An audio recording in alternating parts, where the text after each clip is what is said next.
O romantismo apresentou as reivindicações do indivíduo, da sua personalidade móvel, à exacerbação da sensibilidade, da emoção e dos valores interiores, em detrimento do frio domínio da razão, manifestada nas paixões e na fantasia.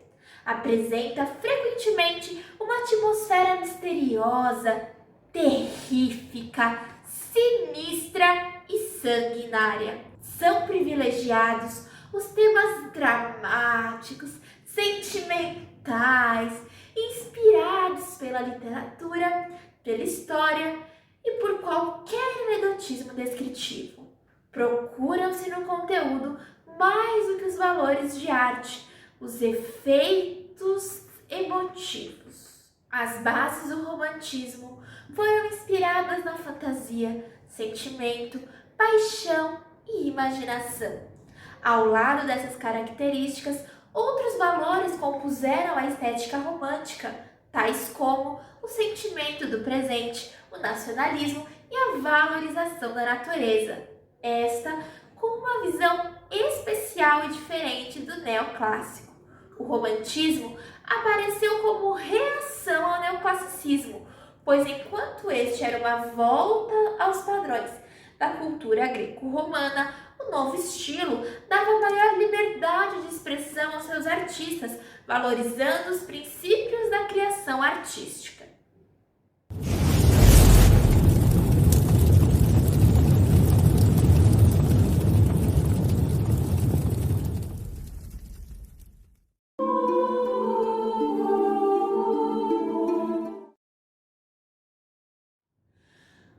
O século XIX foi agitado por fortes mudanças sociais, políticas e culturais, causadas por acontecimentos do final do século XVIII pela Revolução Industrial, que gerou novos inventos com o objetivo de solucionar os problemas técnicos decorrentes do aumento de produção, provocando a divisão do trabalho e o início da especialização da mão de obra, e pela Revolução Francesa, que lutava por uma sociedade mais harmônica, em que os direitos individuais fossem respeitados, traduziu-se essa expectativa na Declaração dos Direitos do Homem e do Cidadão. Do mesmo modo, a atividade artística tornou-se mais complexa. Um dos primeiros movimentos artísticos que surgem em reação ao neoclassicismo no século XVIII é o romantismo. Então se lembre, meus amores, sempre que a gente falar em romantismo, nós estamos falando de um movimento que surgiu primeiramente como reação ao neoclassicismo, tá bom? Quando? No século XVIII, historicamente entre 1820 e 1850. Os artistas românticos procuraram se libertar das convenções acadêmicas em favor da livre expressão da personalidade do artista. O termo romântico foi usado pela primeira vez na Inglaterra para definir o tema das novelas pastoris e de cavalaria que existiam nessa época. Romântico significa pitoresco, expressão de uma emoção que é definida e que foi provocada pela visão de uma paisagem. O termo romântico passou depois a ser adotado no movimento artístico-filosófico romantismo, que seguiu as ideias políticas e filosóficas do século das luzes, liberdade de expressão e afirmação dos direitos do indivíduo. E também as ideias de um movimento alemão chamado, que tinha como principais elementos o sentimento e a natureza. Entre as principais características do romantismo, podemos destacar 1. Cultivo da emoção, da fantasia, do sonho, da originalidade, evasão para mundos exóticos, onde se podia fantasiar e imaginar. 2. Exaltação da natureza. 3. Gosto pela Idade Média, porque tinha sido o tempo de formação das nações. 4.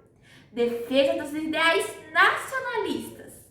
Revolução Francesa, sério, gente? Liberté, égalité e fraternité. Então, nós estamos falando de liberdade individual, liberdade do povo. 5.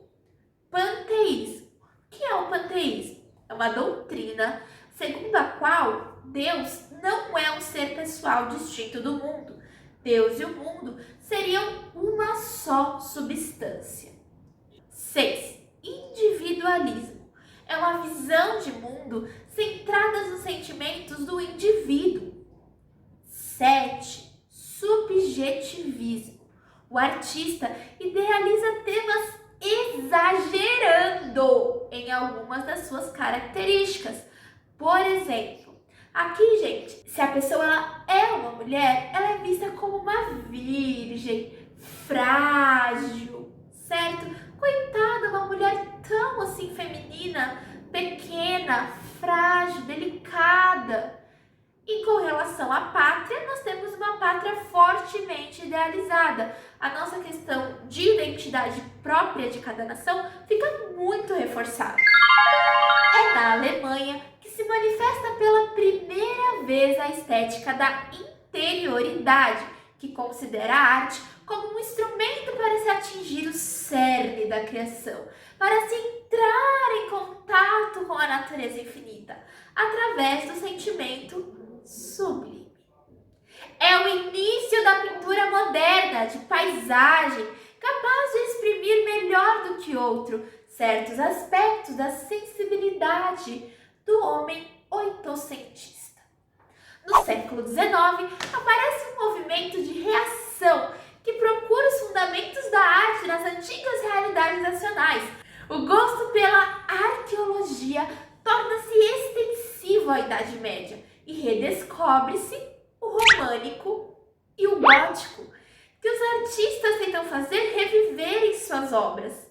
Então aqui eles dedicam-se à redescoberta das técnicas construtivas desses dois estilos, chegando à conclusão que as soluções técnicas da Idade Média eram tão racionais como as clássicas greco-romanas.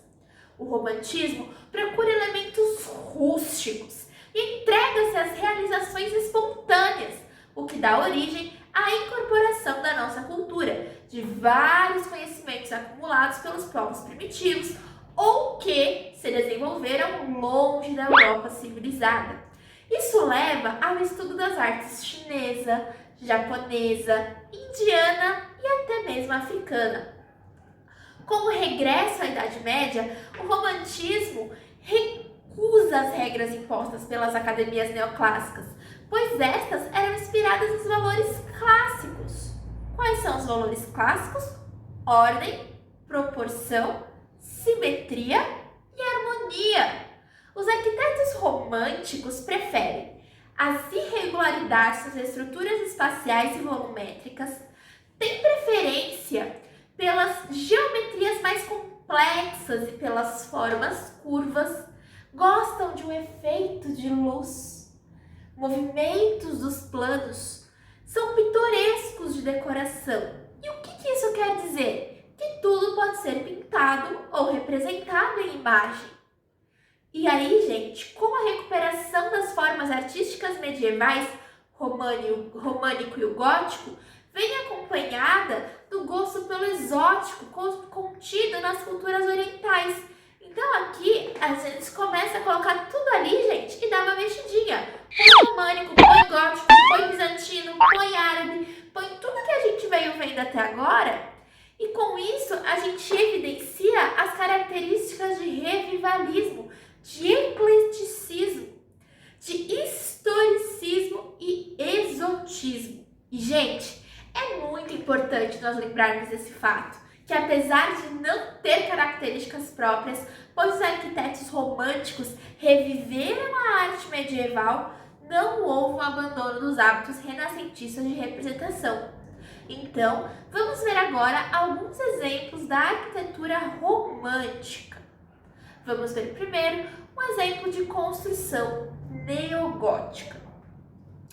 Temos aqui o novo edifício do parlamento inglês, que tomou o lugar do antigo palácio de Westminster. destruído por um incêndio em 1834, é um testemunho de revivalismo gótico e do entusiasmo dos ingleses por este estilo. O incêndio, gente, destruiu grande parte da construção. Apenas o Westminster Hall, a Torre das Joias, a cripta da Capela de Santo Estevão e os claustros sobreviveram.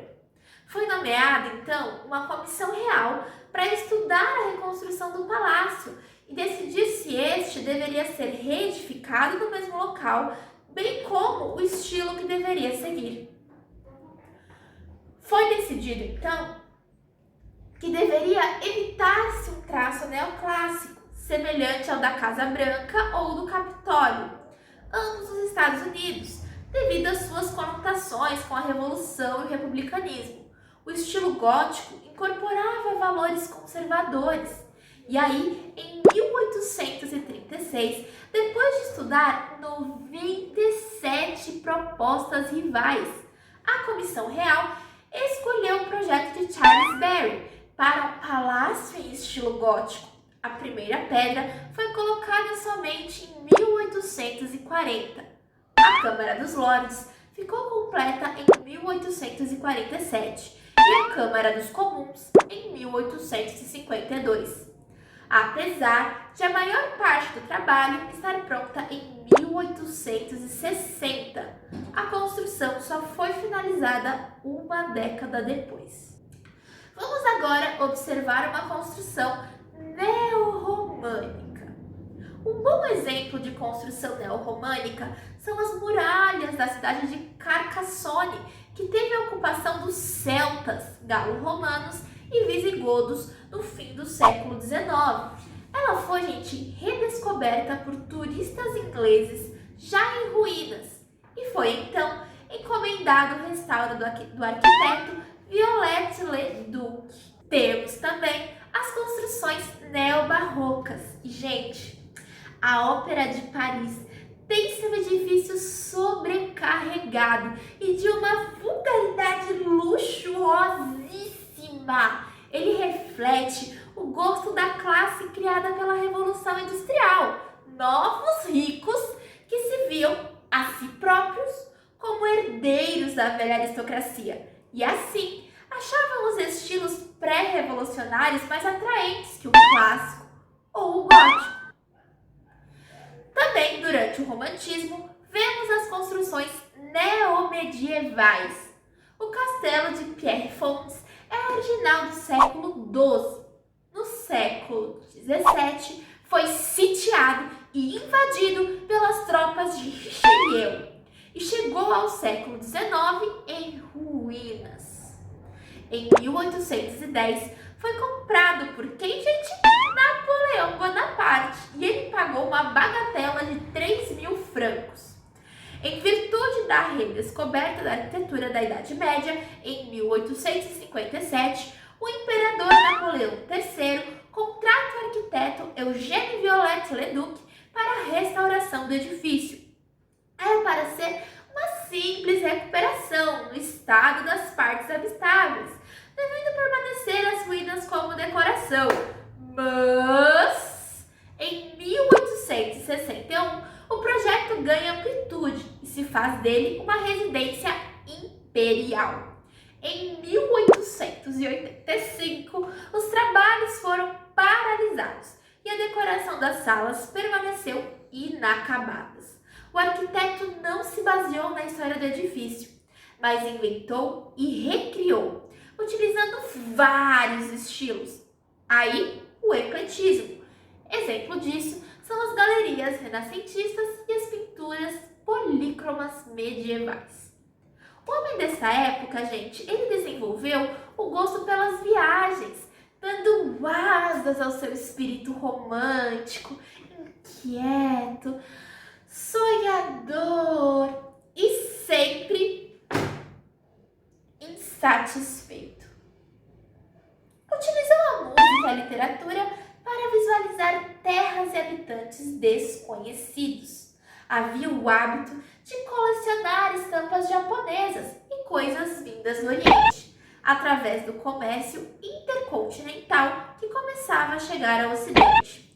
A sociedade dessa época alimentou o gosto pelo exótico e raro, pois a alta burguesia apoiava-se no seu dinheiro para cultivar a sua excentricidade, demonstrada pelas viagens e pelo costume da arte. Esta nova tendência utiliza a arquitetura para recriar ambientes e cenários de outras culturas.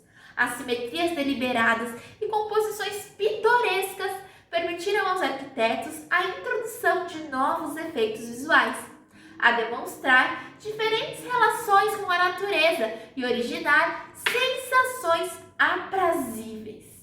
Os arquitetos depararam-se com uma diversidade formal que lhes permitia construir estruturas mais elaboradas e com efeitos visuais completamente novos, que originam uma nova tendência, o exotismo.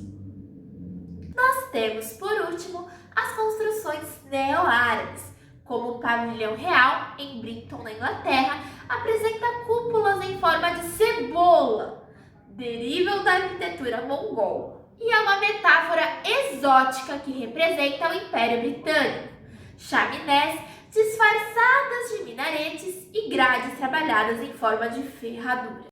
Enquadramos a pintura dentro do período de 1820 a 1850, que traz influências da pintura pré-romântica de finais do século XVIII, do grupo Os Nazarenos, que era um grupo, gente, de pintores alemães do tempo do neoclassicismo, que formaram em Roma uma comunidade para estudar e pintar a partir da arte italiana do Renascimento e dos pré-rafaelistas, que era um grupo de pintores que surgiu na Inglaterra cerca de 1848 e que procurava inspiração nos pintores italianos anteriores a Rafael.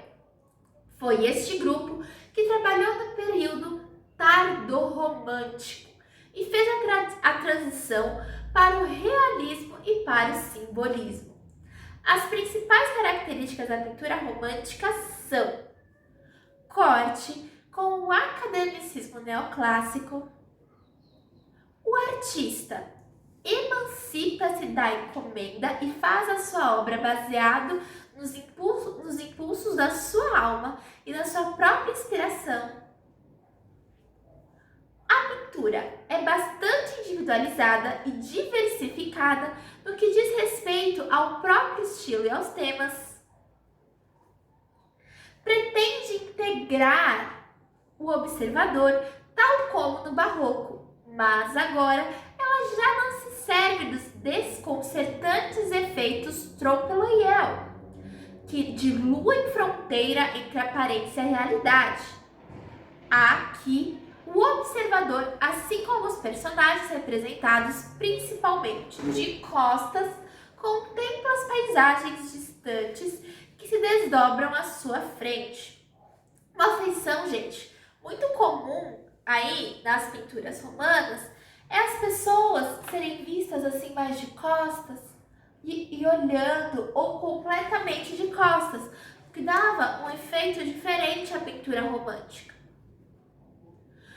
Uma pintura romântica pretende ser contemplada e o observador terá que dar um significado à pintura consoante às suas emoções. O pintor lança um olhar subjetivo sobre o mundo, objetivo, e apresenta-nos uma imagem filtrada pelas suas emoções. O artista torna-se então o intérprete do mundo. Os temas das pinturas românticas são divididos em 3 grupos. O primeiro não são temas novos, mas são tratados com a mentalidade romântica e seus novos conceitos artísticos. Então nós temos aqui temas históricos, literários, mitológicos, retratos e autorretratos.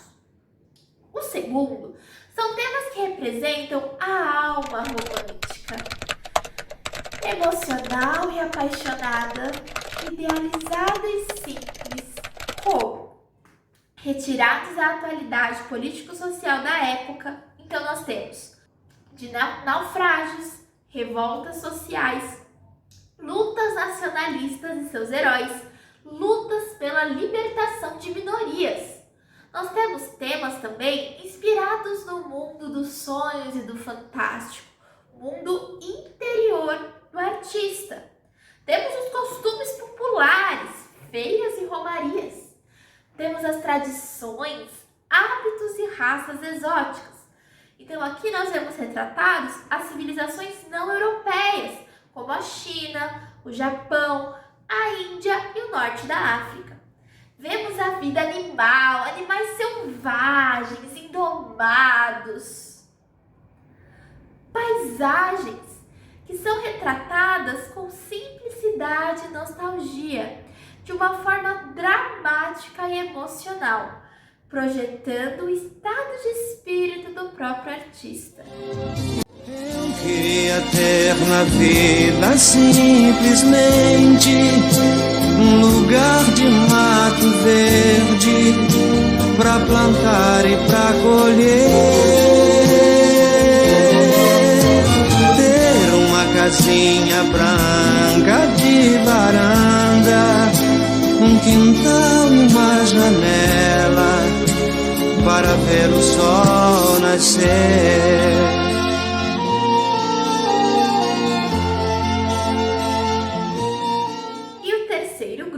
Retrata a pintura de paisagem, revelando-se o gênero predileto desse período.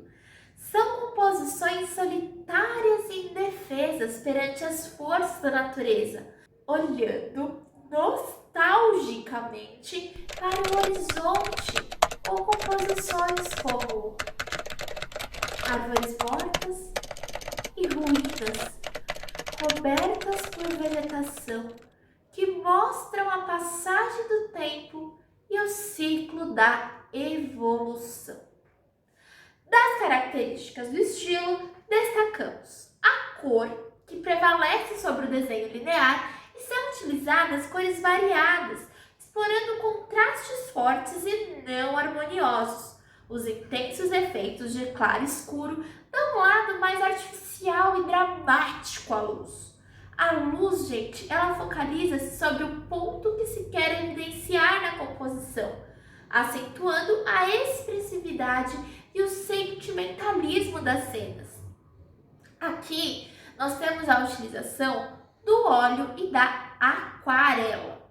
A composição utiliza estruturas agitadas, movimentadas, orientadas por linhas oblíquas, diagonais e sinuosas, que reforçam o sentido trágico, dramático e heróico dos temas.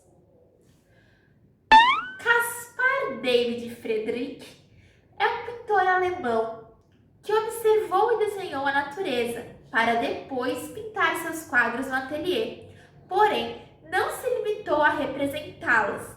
Ele dá-lhe um significado suplementar, expressa através de símbolos como a figura de costas, as nuvens, a neblina, o horizonte. O homem de costas, gente, é como se fosse um emblema da experiência romântica da natureza. Sozinho nas alturas, olha para um ponto intangível e o que vê é ao mesmo tempo algo de exterior e a própria projeção do seu eu. Provavelmente vocês já ouviram muito falar de Goya, mas seu nome é enorme. Francisco José de Goya y Lucientes foi pintor e gravador espanhol, conhecido simplesmente como Francisco de Goya ou Goya. Sua arte retratava uma mitologia povoada por sonhos e pesadelos, seres deformados, tons opressivos, senhor absoluto do que, gente? Da caricatura do seu tempo. Trabalhou temas diversos, retratos de personalidades da corte espanhola e de pessoas do povo, os horrores da guerra, a ação incompreensível de monstros, cenas históricas e as lutas pela liberdade. Joseph Malord William Turner foi pintor inglês, considerado por alguns um dos precursores da modernidade na pintura, em função dos seus estudos sobre cor e luz. Turner representou grandes movimentos da natureza, mas por meio do estudo da luz que a natureza reflete, procurou descrever uma certa atmosfera da paisagem. Uma das primeiras vezes que a arte registra a presença da máquina, uma locomotiva, foi na sua pintura Chuva, Vapor e Velocidade. Parece ser a tomada da consciência do artista de que a máquina invadiu o espaço natural e começou a fazer parte do universo da pintura. John Constable, ao contrário de Turner, a natureza retratada por esse pintor inglês era serena e profundamente ligada aos lugares onde o artista nasceu, cresceu e trabalhou ao lado do pai. Muitos elementos da sua paisagem tinham moinhos de vento, barbaças carregadas de cereais, faziam parte da vida cotidiana do artista quando ele era jovem. Através de uma gama enorme de cores conseguidas por meio da observação e do contato direto com a natureza, o artista obteve efeitos de admirável vivacidade.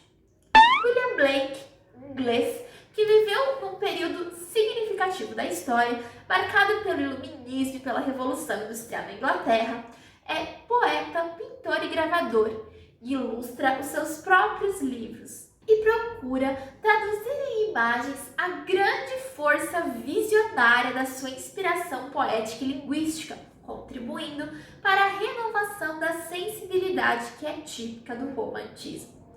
Eugène Delacroix é considerado o mais importante representante do romantismo francês. Suas obras apresentam um forte comprometimento político e o valor da pintura é assegurado pelo uso das cores, das luzes e das sombras, dando-nos a sensação de grande movimentação. Representava assuntos abstratos, personificando alegorias. Culto, dono de uma língua ferina, rico e namorador, amigo do compositor Frédéric Chopin, inimigo do romancista Honoré de Balzac, é admirado pelo poeta Charles Baudelaire e indiferente às demais celebridades de seu tempo. Delacroix tinha noção da própria grandeza. A principal qualidade de um quadro é ser uma festa para os olhos, escreveu na derradeira nota de seus famosos diários em 1963, menos de 2 meses antes de morrer. Nascido num momento crucial da história da França, aquele que a burguesia revolucionária colhia os frutos de seu triunfo sobre a monarquia dos reis Capeto, o pintor viveu a maior parte da vida jovem e adulta num mundo que voltava aos poucos à antiga ordem natural das coisas. Assistiu à ascensão e à queda de Napoleão Bonaparte, à restauração da dinastia dos Bourbon e, finalmente, à entronização do rei Luís Felipe em 1830. Seu quadro mais conhecido, A Liberdade Guiando o Povo, muitas vezes tomado como um símbolo de lutas populares e republicanas, foi feito por inspiração do movimento que levou Luís Felipe ao trono da França. Jean-Louis André Théodore Géricault é um pintor francês que nos seus primeiros quadros demonstrou profundamente as obras de Rafael e Michelangelo. Na Couta, em 1817, iniciou o que seria sua obra-prima, A Balsa da Medusa. Embora o tema do naufrágio seja coerente com o desespero romântico, o quadro faz uma crítica à culpa do governo pelo acidente. Sua obsessão chegou a levá-lo a falar com sobreviventes dos hospitais e, inclusive, a fazer esboços dos mortos no necrotério, gente. A doença, a loucura e o desespero são uma constante nos seus quadros. Ele morreu, vítima de um acidente. O romantismo no Brasil teve raízes nas primeiras décadas do século, com o aparecimento vários naturalistas estrangeiros que vinham em busca de terras ainda por explorar, além de motivação puramente científica dessas expedições. Entre eles, havia diversos pintores e ilustradores impulsionados pela tendência romântica de valorização da natureza e pelo fascínio para com o exótico. A escultura teve que encontrar meios técnicos de expressividade para representar o espírito romântico, exaltando sentimentos e emoções. Expressa reação ao neoclassicismo. Mais uma vez aqui, pessoal. Reação ao neoclassicismo, evitando as composições estáticas e as superfícies lisas e polidas. Há a exaltação da expressividade através de composições movimentadas e de sentimento dramático.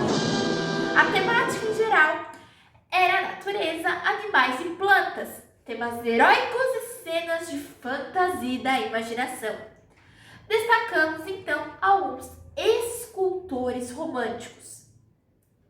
Antoine-Louis Barye, francês, nascido em Paris, começou sua carreira como ourives e estudou na École des Beaux-Arts em 1818.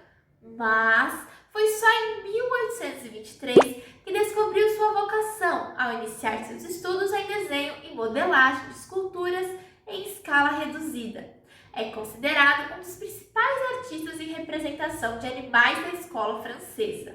François Roudet nasceu em Dijon, na França. Extremamente patriótico e devoto de Napoleão, ele foi um dos escultores que participou artisticamente na construção do monumento Arco do Triunfo em Paris, com sua obra em alto relevo, A Partida dos Voluntários. Jean-Baptiste Carpeaux nasceu em Valenciennes, na França. Em 1842, foi para Paris e trabalhou em diversos lugares para pagar alguns e completar sua formação. Agora, gente, pasme. Até aqui nós estamos falando de pinturas, de bustos, de representações, de retratos. E sabe por quê? Foi somente aqui, no Romantismo, em 1822, que um inventor francês chamado Joseph Nicéphore Niepce conseguiu, aos 57 anos, fazer a primeira imagem fotográfica permanente, embora a mais antiga de suas fotos que chegou até nós seja de 1826. Na época, Niepce juntou suas forças à de um jovem chamado Louis-Jacques Mandé Desgarret, que havia criado uma câmara improvisada. Depois, gente, de mais de 10 anos de pesquisas químicas e mecânicas, o daguerreótipo, usando exposições positivas, foi trazido ao público em 1839, dando origem à era da fotografia. E o que seríamos de nós hoje sem a fotografia, na verdade? Nem eu estaria aqui gravando esse vídeo hoje. O anúncio, gente, estimulou o inglês William Henry Fox Talbot a completar os trabalhos relativos ao seu próprio processo fotográfico, que envolvia um negativo em papel, a partir do qual podiam ser obtidas imagens positivas, um processo em que ele já vinha trabalhando independentemente desde 1833. E o que terá motivado os pais da fotografia? Eles estavam em busca de uma técnica artística e não de um artístico de utilidade prática. E o que terá motivado os pais da fotografia? Eles estavam em busca de uma técnica artística e não de um artifício de utilidade prática. Embora Niepce não fosse um artista, mas sim um pesquisador químico, sua proeza resultou de seus esforços para aperfeiçoar o processo de litografia. Daguerret era um pintor talentoso que provavelmente se voltou para a câmara com o objetivo de acentuar o ilusionismo de seus enormes dioramas pintados, que foram a sensação de Paris durante as décadas de 1820 e 1830. Fox Talbot via na fotografia um substituto para o desenho, depois de ter utilizado em suas férias uma câmara como instrumento para esboçar paisagens. O interesse que todos esses homens tinham pelo potencial artístico da técnica que haviam criado reflete-se em suas fotografias. O fato, gente, dessa nova técnica ter um aspecto mecânico era praticamente apropriado. Era como se a Revolução Industrial, tendo alterado para sempre o modo de vida do homem, tivesse agora de inventar seu próprio método de registrar-se a si própria. A química e os mecanismos básicos da fotografia já eram, porém, conhecidos havia muito tempo. A câmara escura, uma caixa com pequena abertura em uma de suas extremidades, foi amplamente utilizada como recurso auxiliar para o desenho de cenas arquitetônicas na década de 1720, a mesma época em que se descobriu que se os sais de prata eram sensíveis à luz. Por que então foram necessários mais 100 anos para que alguém combinasse todos esses conhecimentos? A fotografia, gente, não era nem inevitável na história da tecnologia, nem necessária para a história da arte. No entanto, era uma ideia cuja época havia claramente chegado. Se tentarmos por um momento imaginar que a fotografia foi inventada 100 anos antes, acharemos tal fato impossível, num nível especificamente artístico, que deixe de levar em consideração os aspectos tecnológicos. O século XVIII foi uma época essencialmente voltada para a fantasia, para que pudesse se interessar pela linearidade da fotografia. A pintura rococó de retratos, por exemplo, ela preocupava-se mais em criar uma imagem do que favorecer o modelo, do que em reproduzi-lo com exatidão. E o registro objetivo da câmara seria algo totalmente fora de contexto. A invenção da fotografia foi uma resposta aos anseios artísticos e forças históricas subjacentes ao romantismo. Grande parte do impulso veio de uma busca do verdadeiro e do natural, o desejo de obter imagens criadas pela natureza. Já pode ser visto no quadro A Morte de Marat, de Davi, que pregava a causa da verdade sem adornos. O mesmo se dá com o Ibertin, que estabeleceu os padrões de realidade física e representação pictórica da personagem que viriam a ser seguidos pelos fotógrafos. A arte romântica foi em grande parte uma arte voltada para a classe média, que substituiu a aristocracia como principal forma de patrocínio à cultura, com a litografia, que só foi inventada em 1797, a fotografia satisfazia as exigências da florescente classe média ávida. Era preciso ter imagens de todos os tipos. Por volta de 1800, grande parte da burguesia mandava fazer retratos seus, e foi nos retratos que a fotografia obteve sua aceitação mais imediata. Logo após a introdução do daguerreótipo, os estúdios fotográficos surgiram por toda parte. Qualquer um podia ser retratado com facilidade e a um preço acessível. Ao longo do processo, o homem comum passou a ser ele também notável. A fotografia tornou-se assim uma projeção dos valores democráticos incentivados pela Revolução Francesa e Americana. Havia também uma acirrada competição entre os fotógrafos para conseguir que as pessoas famosas posassem para os seus retratos. Gaspard Félix Tornachon, mais conhecido como Nadar, conseguiu atrair a maior parte dos luminares franceses ao seu estúdio. Como muitos fotógrafos anteriores, ele começou como artista, usando a câmera inicialmente para captar as feições de 280 modelos dos quais fez caricaturas numa enorme litografia chamada Le Panthéon Nadar. Com o tempo, substituiu os pincéis pela lente. A atriz Sarah Bernhardt posou para ele várias vezes, e as fotos dela são os ancestrais diretos da moderna fotografia glamurosa. Com sua pose e expressão românticas, ela é o equivalente das sensíveis donzelas que habitam grande parte da pintura do século XIX. Nadar tratou-a em termos admiravelmente esculturais.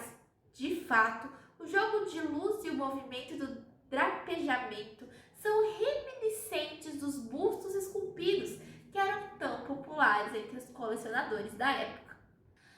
E, gente, a palavra romantismo, ela designa, novamente, uma maneira de se comportar, de agir, de interpretar a realidade.